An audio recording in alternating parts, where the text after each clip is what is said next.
Well, I am looking forward to this interview today. And I have to say, thank you for being patient, first of all, because last week I had to cancel due to mom duty. But I am so excited to have Michael Kutcher with me today. So welcome. Thank you, and no worries. We all have parent duty. I get it. It I was know the it's fun. it was literally on the side of a tennis court going, I can't make it. I can't. And I felt bad because I never do that. And then I was like, you know what? Sorry, I just got to do it. So I'm so happy that we're having this conversation. Well, and you know what? That's a great way to start the conversation. Exactly. Keeping it real. It's family, Yeah. right? And I have to remind myself of that all the time. Yeah. With a full-time job, outside activities, I don't feel complete unless I'm busy. Yeah. But right. sometimes you just have to say, you know what? This stuff will wait. If it's that important, they'll get back to me, or we can do it at a later date. Yes. I'm in the present, I'm in the moment, and concentrate. So I'm glad you did that, and I'm glad to have this conversation with you. I know, it's funny that you use the word busy, because I'm totally taking that out of my narrative. I'm switching that. I just did a segment on an NBC show the other day, and it was about taking that B word out of my narrative and changing it to productive. So, but it's so true. There's that being busy thing that I am a productive person. Like if I'm sitting idle, I feel like I should be doing something else. So it sounds like that resonates with you. Well, I love that, because all the time people are like, how are you? And what's our normal response when people say, I'm crazy, I'm busy. Oh, I'm crazy busy. Yeah. How about you say, you know what? I'm crazy productive. Yes, exactly. Productive. I know. That's my new thing. Get stuff done. Yeah. It just makes it sound, I don't know. You say I'm crazy or I'm busy, and you get that vision in your head of, oh man. So I like that. So I just want to start by saying I was able to hear Michael speak in a room on Clubhouse. And those of you that are listening all over the world here today and watching us, Clubhouse is this new app, not so new now, I guess, still in beta phase, but I was in a room and I was listening to Michael, and I'm like, all right, I'm just going to go for it. I'm just going to reach out to him, because I think he has such a compelling story and such a great journey, and his heart's in the right place. And sure enough, what was it, like a week later we connected? Yeah, unfortunately, I'm a little slow sometimes. Well, hey, that doesn't matter. I think it's because I was talking in a room and we connected. And after that conversation, I just want people to know that, the thing I like to do before I record is really get to know the person. And I know Michael is very into relationship building and kind of nurturing that, and kind of talking through kind of the objective before we even, just to get to know each other. And I so appreciate that. So he's just keeping it real today. And that's what I appreciate. No, I mean, it's important to me to get to know who I'm talking with. And, when I do these podcasts or these interviews, let's just have fun. Let's just have a conversation. Let me teach you something. Yeah. But I want to learn something from you as well. Yeah. So exactly. Maybe I didn't tell you, but this might be a little two-sided. So, there you go. There you go. Well, let's just go back for everybody that's listening. Just take me back to your story, because, here you are, you're a twin. We'll talk about that.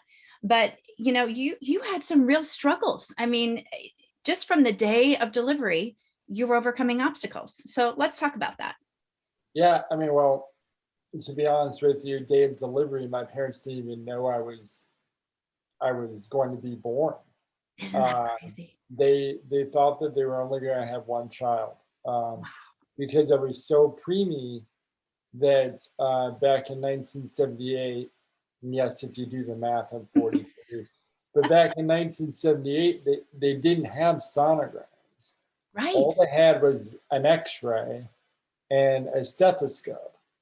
So they said, okay, there's only one heartbeat and one baby on the X-ray. So my parents went through the whole, 9 months of thinking they were only going to have one child.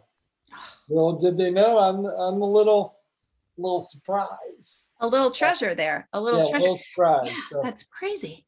Yeah, so my brother was born about 6'5", and then I later, was born. They found out about an hour before birth, and I came into the world about 4 pounds. Wow. Um, Definitely underweight, Yeah. underdeveloped, lungs underdeveloped. So they had to give me copious amounts of oxygen, transfer me to another hospital at the NICU, Wow. uh, and they actually didn't even think that I would survive. Wow. Um, so, it was my first brush with an obstacle, and With an obstacle. even though I didn't know it, Can I you, came through it. can you imagine your parents? I mean, I think I have 3 children, you're just thinking about having one crib or one car seat or it just because they didn't know, I mean, that must I, have been, what was that? Have you ever had a conversation about that with your I parents? Like have, what that was and like? I tell that story a lot where, my mom was elated because my mom loves kids, right? Yeah. But my dad, maybe he wasn't looking forward to having three, or double duty, so to speak, because we had an older sister at home at that time as well, Wow. and so yeah, it's one car seat, one set of clothes, Yeah. one set of bottles. The financial impact of, okay, I've got to just get one set of diapers, right? Yeah.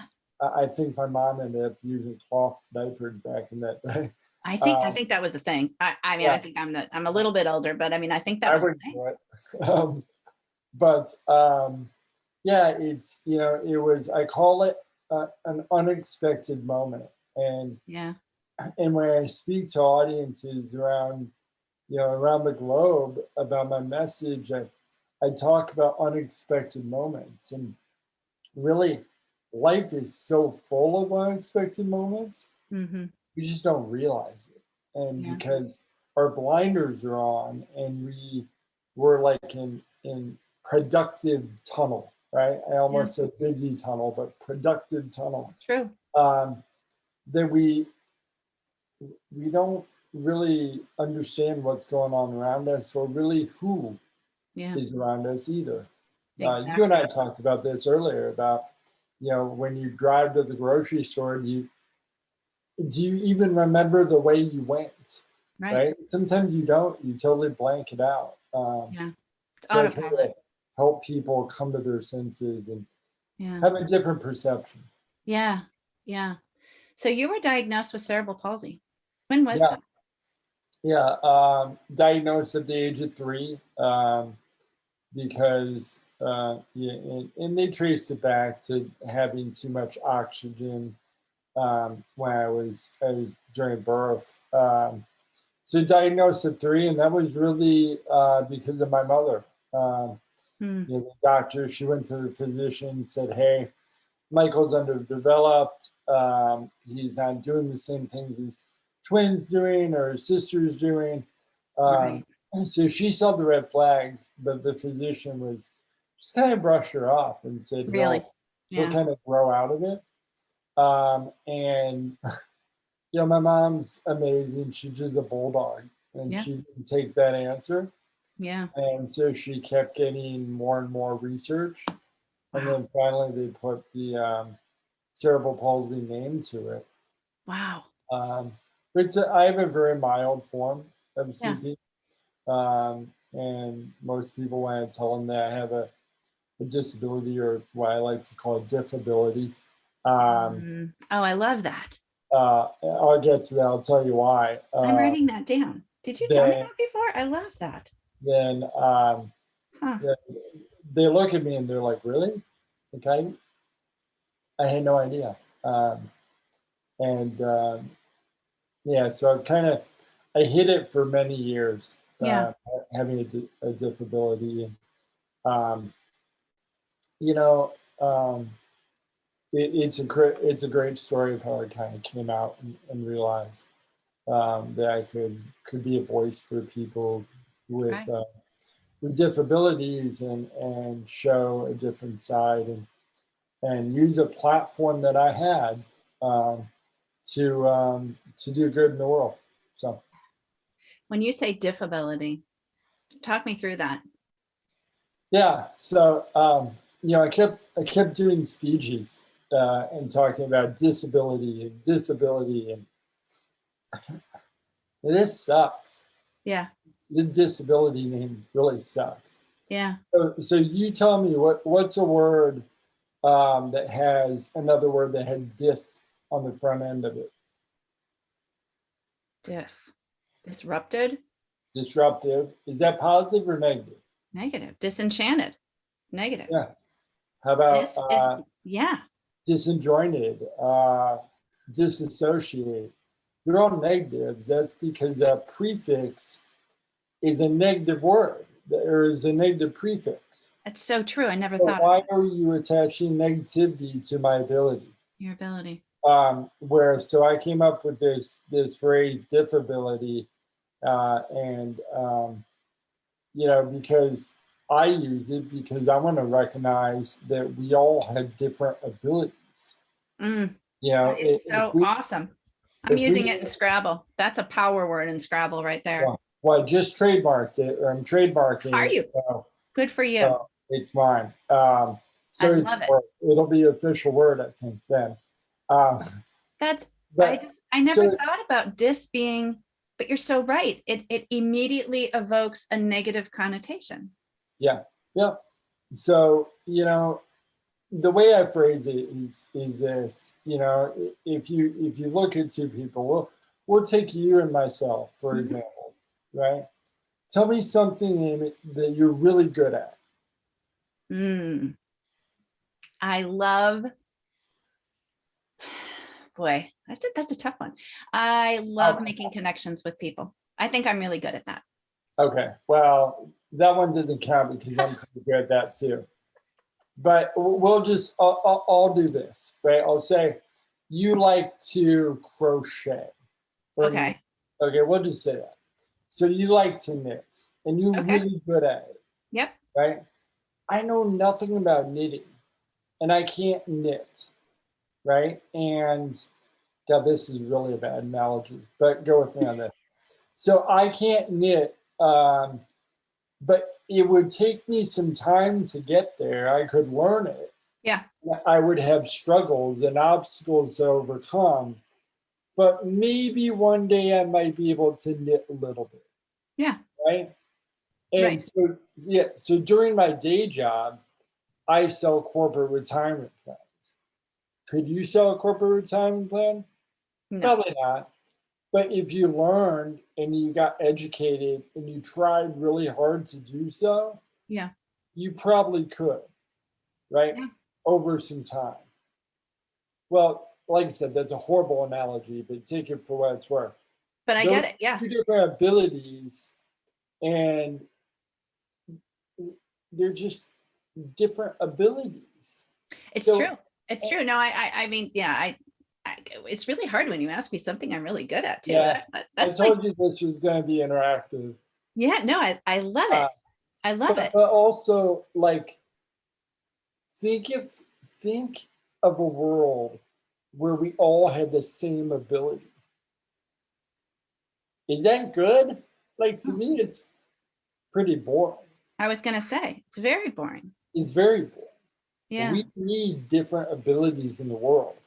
So why aren't we embracing those different abilities, whether large or small, whether mental, whether physical, whatever it might be? Embrace it. Don't diss on it, right? Remember I don't know how old you are, but when I was growing up, it was always like, oh, you got dissed, right? It's negative. Yeah. It's negative. It is. My ability is not negative. No.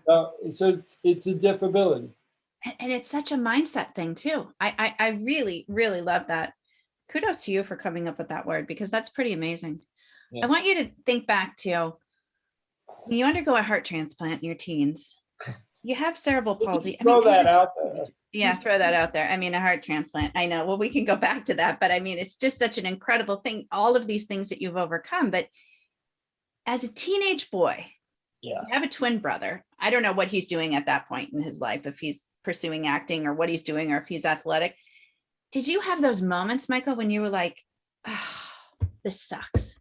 Like, I can't keep up, or I can't believe this happened to me, or that big, why is it me? Why is this happening to me? No. You didn't? No, never have. I mean, even when I saw my It's like twin, goosebumps. I love that. even when I saw my twin doing things that maybe challenged me and he seemed to do easier. Yeah. And even when I went through my surgery, and went through that whole miracle, I've never felt sorry for myself, and I don't want other people to, because a conversation my brother and I had years ago, um, 10, 15 years ago, was he did feel sorry for me, and he admits it, and he says, I wish I could take that, not because it was legitimate sorry, but because he wished that he could take that pain. Yeah. Right. Yeah. And I told him, every time you feel sorry for me, you make me less. Don't make me less. Mm-hmm. And part of that is because everything that I went through is who I am. Right. And if I didn't go through those obstacles and challenges, I wouldn't be able to help people today the way I help people. Right. I wouldn't be able to have the emotional side of me that I have, the connection that I connect with people, to embrace difabilities, to embrace organ donation. I'd be on a different path. Yeah. But that path wasn't the one that was chosen for me. Yeah. I mean, and one thing that amazes me is I look at the 30 years this December will be 30 years post-transplant, cardiac transplant. 30 years. Wow. And a question that I do ask myself is, why? Like, why so many years, right? Because it's amazing, and I've overcome the average life expectancy of transplants, which is great. And I think the answer to that is there's just more to do. Yeah. There's more people to impact. There's more lives to be saved. And as long as I'm here, I'm going to keep on going. You have work to do. I have work to do. And I'm going to ask you the question you asked me. Michael Kutcher, what are you really good at? I'm going to give you the same answer you gave me. I love it. Well, the power of connection. I'm really good at connecting with people, and through my story, making people feel something. Yeah. And you often hear a phrase, and I won't quote it exactly, but it's not about the words you use. It's about the way you make someone feel. That's one of my favorites. And that's what makes change. Yeah. That's what moves change, empowers people to change and view something differently. And I feel that I have that gift to connect with people, and I want to share my story and give people that different perception of life that I was speaking to you about. Yeah. Because most people, when they wake up, they just wake up, and they think, well, what do I have to do today? Like, how am I going to go about my day? And that's all great, because I do that sometimes too, right? Right. We're human. Yep. But have you ever laid in bed, opened your eyes, and just said, yep, today I'm alive. Mm. And you know what? I'm thankful I'm alive. Mm-hmm. Mm-hmm. And just embrace the day for what it is. Yeah. That Because very important. that's what I try to do. Mm. Because there was a one time where I only had 24 hours to live. And, you know, there's a quote that says that until you're confronted with death, you don't know how to live. Mm. And I think it's important to just embrace life. Yes, exactly. Exactly. I agree. And I think that I do feel, and I don't know if you feel this way, but coming out of the pandemic now and kind of reevaluating where we are in our lives, I do think that for as much sorrow and grief and uncertainty and loss that a lot of people did experience, I do think there was some silver linings there. And my hope is that maybe one of those silver linings is being present and in the moment and realizing something like waking up and saying, I'm just thankful I'm here. I do hope that there was a bit of a restart for people, because I think we were beginning to be on a hamster wheel, and that happens. Yeah, I mean, you don't really realize how something affects you until it affects you. Mm-hmm. And unfortunately, we lost a lot of great people, Yeah. And my heart goes out to them and their family and everyone that's suffering with illness due to this. But I think you're right. I think in a way it makes us reevaluate the things in our lives and what's important and the people Yeah. that are important. And I think everyone could look at the past year and say, like, don't think of, oh, it never will happen to me. Right. Because COVID affected all of us. Yeah, it's very true. Think of it as, Yeah. what if it happened to me? Mm-hmm.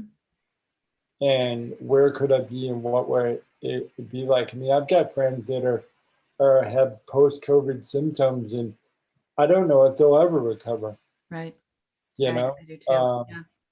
Yeah. so Were you worried about COVID from a standpoint of having a heart transplant, having cerebral palsy? You're at higher risk. yeah, Did you really worry about it?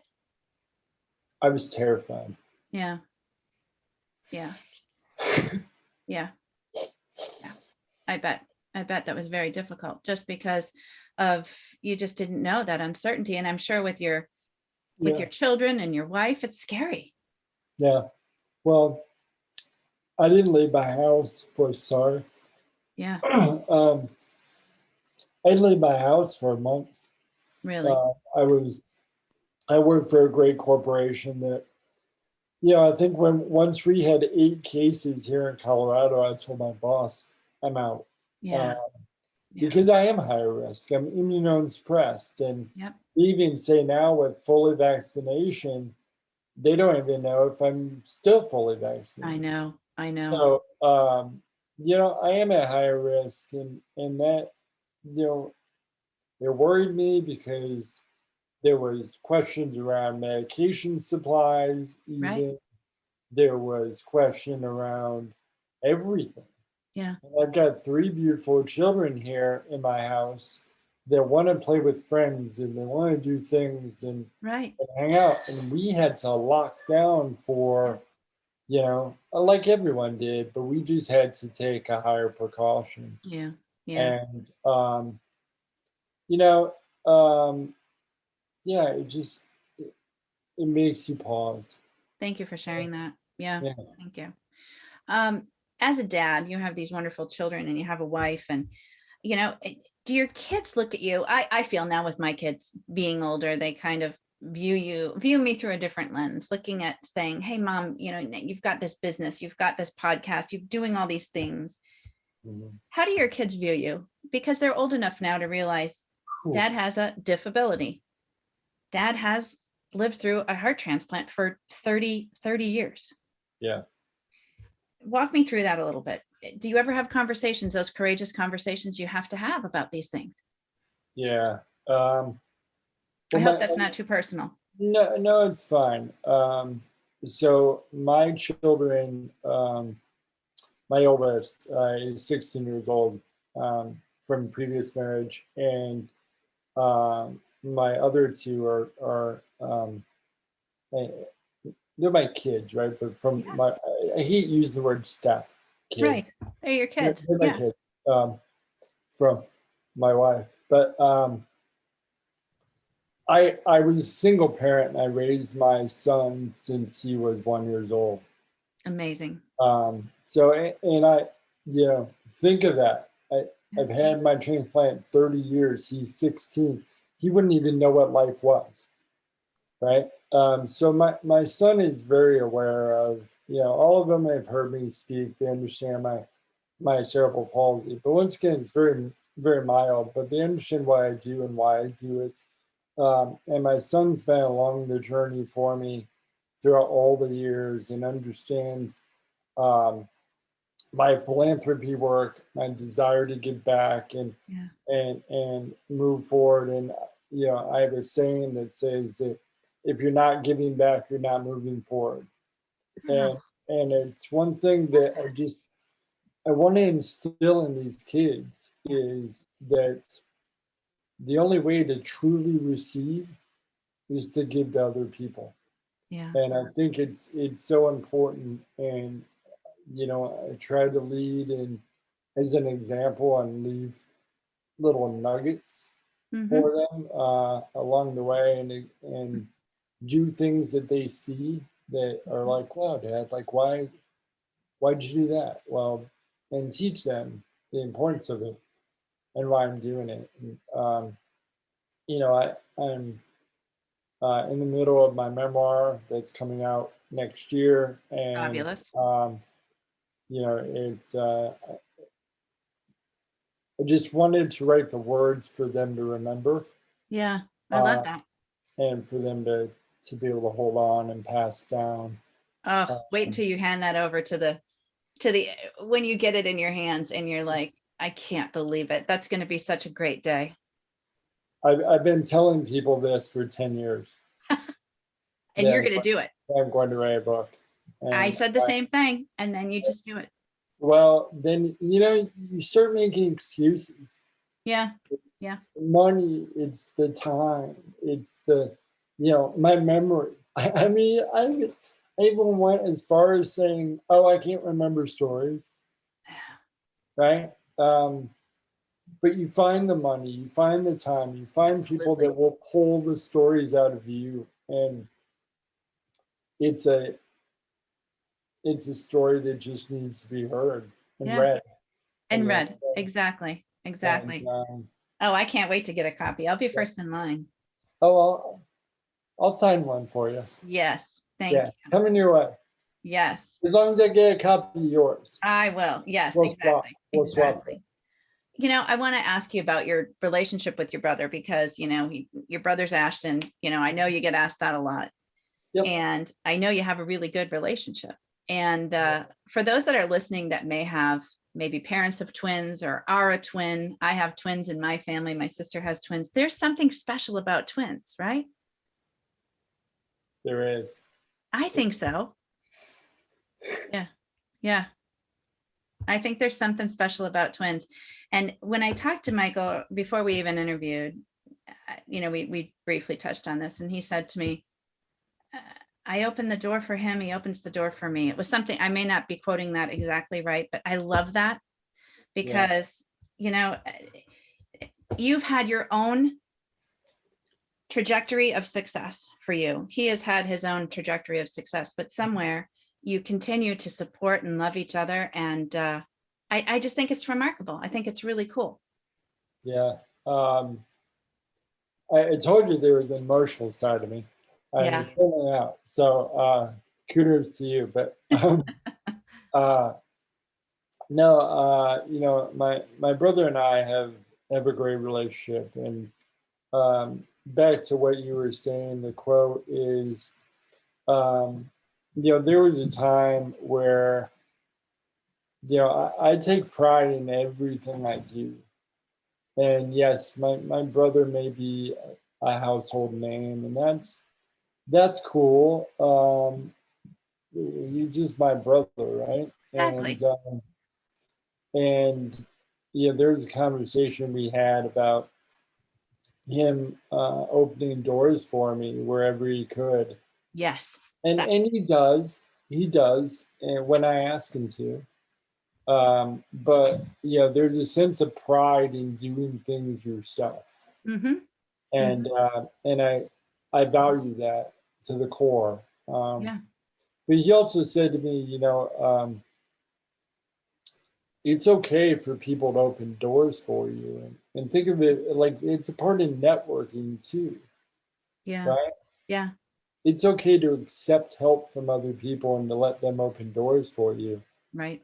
But if you don't bring value, if you're not a person they want to talk to or of interest, then they're gonna shut that door.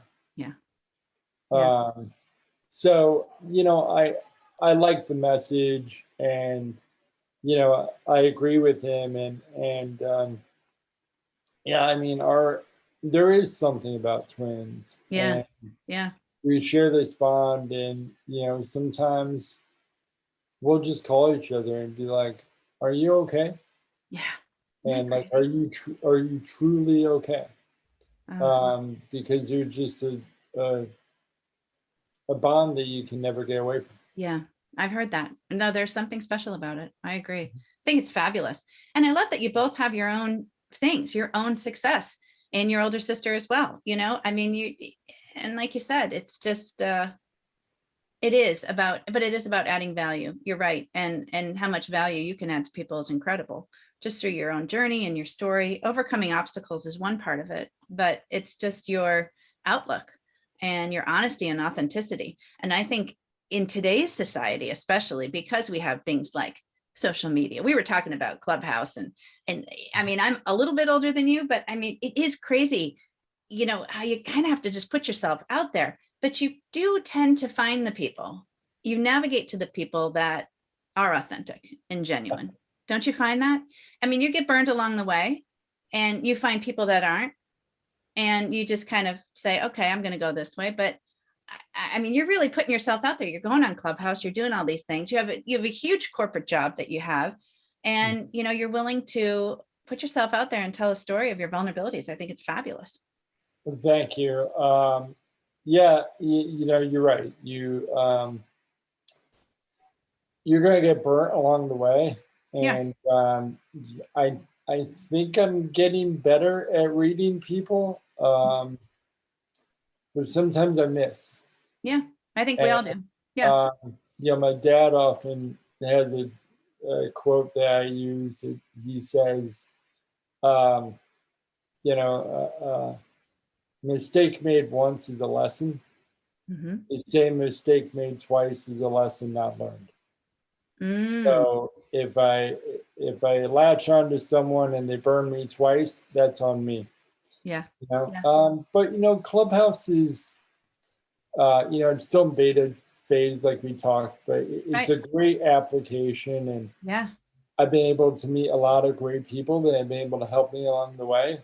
I met Exactly. you. We're here talking and telling my story, and hopefully some people get some value out of it, and it helps at least one person in the audience, Yes. I love and that. because it's all I have to connect with, that Yeah. fills my bucket, Yep. I know. and It's the power of connection and keeping it real is so important. So important. yeah, it is, and it's also allowed me to kind of do some awareness for Mhm. different things like organ donation, and Yes. get that message out there. So I'm having fun with it. I'm a social guy, and Yeah. Yeah.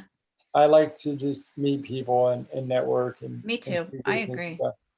What would you advice would you give to a parent that might be listening that has a son or daughter that's on a transplant list? And if you're speaking to the parent of that, let's do that first, because this is completely unrehearsed. What would you tell those parents as they're waiting for their child on a transplant list? Wow. That's a tough one, huh? That's a heavy question. Yeah, it is. I would tell them to stay positive Yeah. Yeah. because it's all mental. Mm-hmm. So many things, obstacles, and things we go through. Um, there's so much mental involved. Yeah. And when you let your mental leave you, other things are affected. Mm. So it's the power of positivity, and plus, you gotta keep your child positive. Yeah. Yeah. You know, my heart goes out to you and what they may be going through. And my family was there once too. And um, I just wish everyone the best of luck and to keep Exactly. that that mind frame, that That positivity that mind frame, positivity. Yeah. I think there is so much power in that. and reflect on what you're going through and what it means to you. You Yeah. know, and reflect on what other people in your life mean to you, Mm-hmm. because you're going through this for a reason. Yeah. You know, you asked me earlier about, you know, would you take back the stuff that you went through? And I said, unequivocally, no. No. You go through everything for a reason. Even the bad stuff you go through for a reason, Yeah. because if you listen to it, there's a lesson. You just have to open your ears to hear it. Mm. Oh, that's such great advice. Thank you for sharing that. No, that's a tough question, but I know many people that are listening may be in that situation or know someone in that situation. And it is the power of positivity. I agree. There is so much power in that. Thank you. Yep. And as for like your day-to-day routine, are there a lot of medications that you have to take? I mean, are you on a real regimen of, I don't know a lot about cerebral palsy, to tell you the truth. I Yeah. really don't. It's something that I don't really, I don't know about. I'd love to learn more about. That's why I want to get more involved with your advocacy group and learn more about it. But take me through a day, what Yeah. it's like. So first of all, cerebral palsy, it's one of the leading motor disabilities um, in children today. It affects your mobility. So it affects your nervous system, your muscular, it affects more muscles, I guess, than anything. My right side is affected, where I have limited mobility, or less mobility in my right side. But there are different severities of it, Right. right? So you'll see someone that can't walk, Mm-hmm. has no mobility in their legs, or they can't speak, or can't feed themselves. And then there's myself on the mild side, where I have hearing, vision, and mobility in my right side. Um, so um, it, it's relatively prevalent out there, because there is such a broad range. Right. Uh, and to learn more about it, I work with a group called the Cerebral Palsy Foundation. If you Yes. have I'm going to questions on it, link that to yeah, the episode if notes. you Yep. have questions on it, and if you want more information on understanding it, that's out there as well. I also work with another organization called Joshin, Ah, um, JOSHIN, that helps disability families with in-home care, wow. because a lot of families don't have that in their system, so in their communities. So that's amazing work. But back to your question, sorry, I derailed. What's my everyday life? I'm a morning riser. Me Yeah, too. I love to just get up and be productive. Yep. There you go. And Kick that B word out. Yeah, love Get it. that B word out. So I like to be productive in the morning. You know, I hear most people talk about, well, I go for a walk or I go for a run, and you know, it's my morning routine. I just wake up, pour a cup of coffee, and start going through emails. Right? Exactly. There you go. That's Hey, my that's all right. morning routine.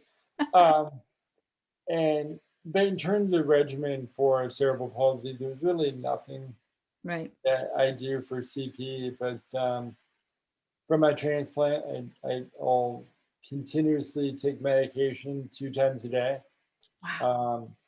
And then I've been doing it for 30 years. So So yeah, amazing. Yeah. tell me to stop, it would be abnormal. It would be, And you'll be doing it for 30 more years. Yeah. there you go. Yeah. And you know, I have routine checkups once, twice a year. Mhm.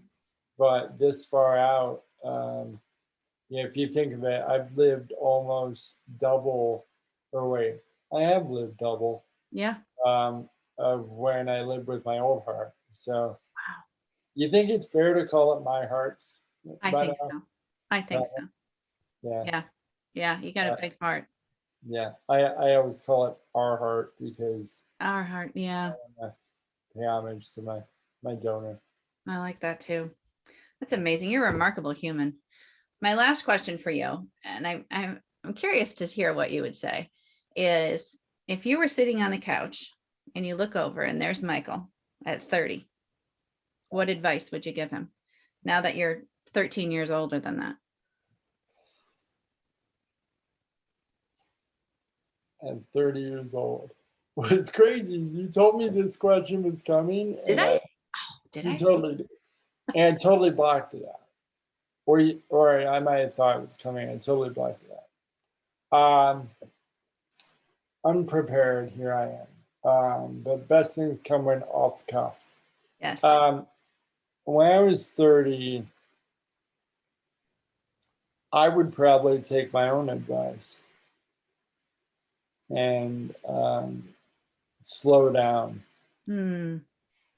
Yeah. Yeah. There's no need to be so productive. Yeah. Yeah. But it's kind of in my family DNA and in my nature, I think. Um, and I get so much joy out of, you know, doing what I do. But Right. yeah, I think that, yeah, 13 years ago, um, and seeing kids grow up, I know. um, yeah, there's one thing that you'll never get back. Right. It's time. Time. Yep. Exactly. Exactly. You know, I had one person answer. I would walk over to that person and give them a big hug and just tell them I love them. I thought that was a remarkable answer too, because so often we forget to love ourselves, you know? Yeah, Yeah. yeah, that's a good one. Yeah. That's a good one, isn't it? Uh, yeah, and I think that, um, yeah, I think I would take my own advice. Mm-hmm. Mm-hmm. I love it. I love it. Just slow down, and I mean, even, yeah, you heard me talk about like how we're on a rat race and we just don't. Yeah, Yeah. I get stuck in it too. Yeah. Even a guy that's been through everything I've been through, Mm-hmm. because you gotta keep going. I mean, Absolutely. I mean, the guy that gives up doesn't win. Exactly. Exactly. So Well, you got a bunch of Michaelisms. Those have to be in the book. I like them. I mean, some are. I'm just I'm just going off the cuff here and I just love it. letting them fly. I love it. This has been great. Thank you so, so much. I just, there was something about your voice when I heard it and you shared your story. And then when we met, I was like, you're a remarkable human and you have so much work to do and so much more to give and to serve and to just to give to people value and insight and connection. And I just applaud you for what you're doing and write that book, get it out there. It doesn't have to be perfect. I remember we talked Almost about done. that. Almost done. Don't worry about it. Just put it out there and it'll come back in spades because you have a lot to share. So thank you so much. Thank you. I appreciate the time, and great to connect with you and call you your friend now. It's amazing. Yeah. All right. We'll be in touch. Yep. Thank you. All right.